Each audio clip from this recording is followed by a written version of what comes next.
Shugaban juyin juya halin ƙasar Iran Ayatollah Khomeini ya nemi a yi duk mai yiwuwa gurin ƙara ɗinke dukkan wata alaƙoƙi na zaman lafiya tare da haɗin kai tattalin da ci gaban ƙasa tsakanin ƙasar ta Iran da kuma ƙasar China, inda ya ayyana ƙasar ta China da ƙasar Iran a matsayin wasu ƙasashe masu matuƙar tarihin ginuwa tun dubunnan shekarun da suka gabata a baya, inda ya ayyana cewa ci gaba tare da haɗakar ƙasashen zai ƙara taimakawa gurin bunƙasa ƙasashen biyu tare da maganin dukkanin wata barazana da ke tunkaro ƙasashen a hukumance. A ci gaba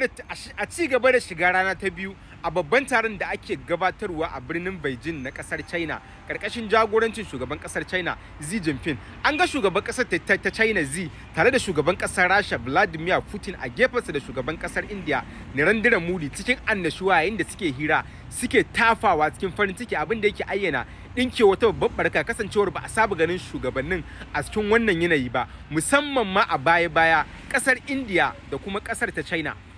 An tabbata a wannan rana yarima mai jiran gado na kasar Saudiya Salman bin Abdulaziz ya karɓi bakuncin mataimakin firaministan Gaza wato Salman Sheikh a babbar fadarsa. Afuwa ina nufin Suleiman Sheikh a babbar fadar mulki da ke birnin Riyadh na kasar Saudi Arabia, inda ake sa ran hukumomin guda biyu tsakanin Saudiya da yankunan da za a tattauna muhimman abubuwa a cikin al'amarin da yake gudana a yankunan Gaza, a yayin da shugaban kasar Amurka Trump yake ci gaba da matsin lamba akan yunkurinsa na raba dubin dubatar miliyoyin Falastinawa akalla miliyan 2 daga sashin, yayin da ya ayyana ba su diyar dala 5,000 kwatankwacin naira miliyan 7 da ɗoriya akan wani bigire na barin yankin Gaza na tsawon shekara 10, yayin da ya ayyana gabatar da wani shiri na sake gina yankin Gaza tare da mamaye shi baki daya. Shirin da ake sa ran za a gabatar da shi ne karkashin zuba jarin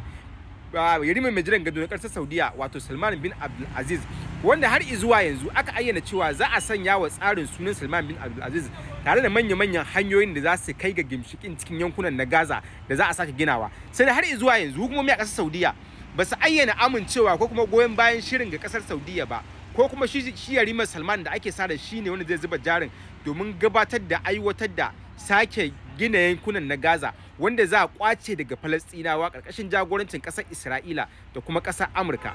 Kasar Lebanon da kuma Syria a yau sun kafa wasu kwamiti guda biyu domin tattaunawa akan hanyoyin da za a ba a magance gurin sakin ɗaurarin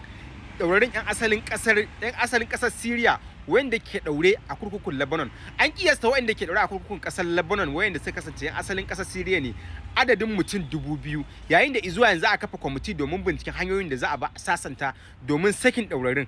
Kasar Syria dai da kuma kasar Lebanon sun jima suna shiga cikin yanayin yamutsi akan yanayin bodojin kasar, kasancewa yawan tashe-tashen hankula. Yanzu dai ana sa ran an kamo bakin zare kasancewar an cimma yarjejeniyar